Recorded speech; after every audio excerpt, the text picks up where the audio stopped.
Okay, what I'm going to do is I'm going to do two Biot-Savart law examples.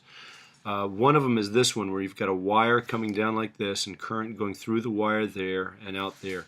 These two segments are radial. So if we took a DL right there, a little DL, and R would be in this direction, any DL there would be, there's my R.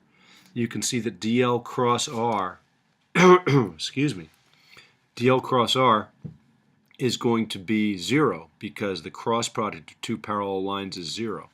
So no contribution, and I should point out we're finding the B field at this point P.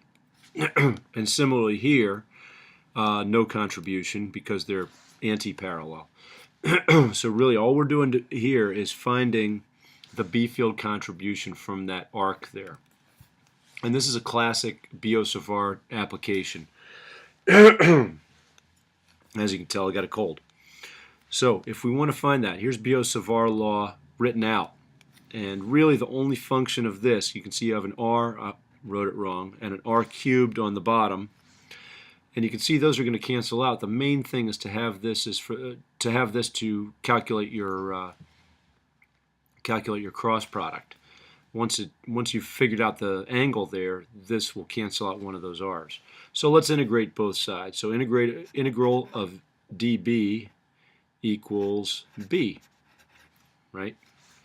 And we're going to integrate this side, mu 0 I, integral over this whole arc. I'll just put over the arc.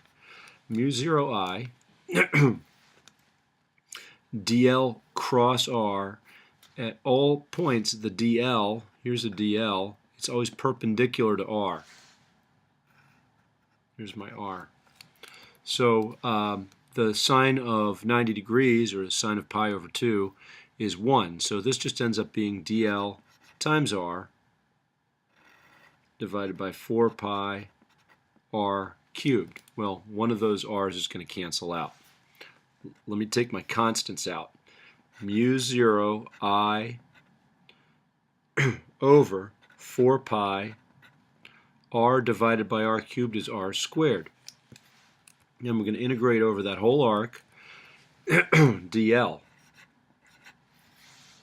Well, there's two ways we can do this. Okay, so way one is to have mu 0 I times 4 pi R squared times the integral of DL across that whole arc, but that whole arc is just going to be R times the angle, pi over 2.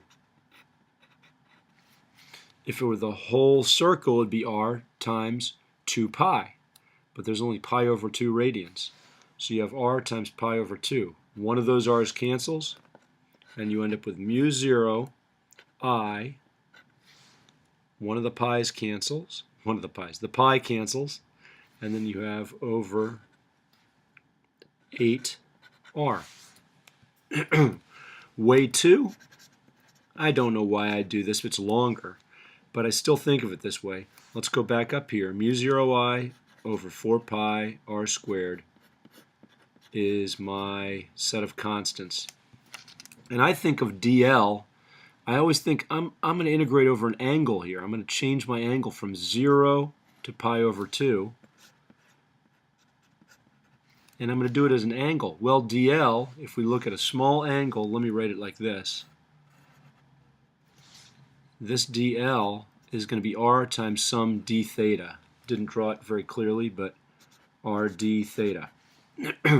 When you integrate that, one of those R's comes out again and cancels, and you have mu 0 I over 4 pi R divided by R squared is 1 over R. And then you have the integral of theta. Or integral of d theta is just theta. Theta evaluated between pi over 2 and 0 is just pi over 2. Pi's cancel, and you end up, boy, I hope we end up with the same thing, right? Doing it two different ways. Mu 0a over 8r. So that's two ways of finding the total magnetic field at that point. Let's find out what direction it would be. Once again, these guys have no contribution. This guy does. Oh my, is this going to be interesting? it's going to be the direction of the B field is going to be dl cross r, and r is from the dl towards that point. Boom, it's going to be into the plane. Another way, well, let's do that. Into plane. Okay, once again, if I line my thumb up with that, and I go, excuse me, my fingers up with the DL, and I rotate it in the direction of R. R again is from the DL to that point that I'm considering. Rotate it like that. My thumb points in the direction into the plane. So there's that one. That one's done. This one's a very interesting one. And let me draw a little border there. This problem is where you have a rod, and it's an infinite rod. So I'm going to cut it off there, and I'm going to say, what is the B field at point P of this infinite rod with a current I? Okay, and there's my Biot-Savart law. This is how they get that equation for the magnetic field caused by an infinitely long current-carrying wire. So we have dB. I'm going to integrate dB again to get that whole thing. Now look, here's my DL. There's my DL. It's a little vector like that. Okay. Here is my R. DL cross R, we can tell it's going to be into the plane, so we know that direction. Now, the angle here, theta, we're going to put in here. Let me rewrite this as B equals the integral of dB, okay, over that whole thing. And what I'm going to do is I'm going to go from way over here, negative infinity, and all the way over here to infinity.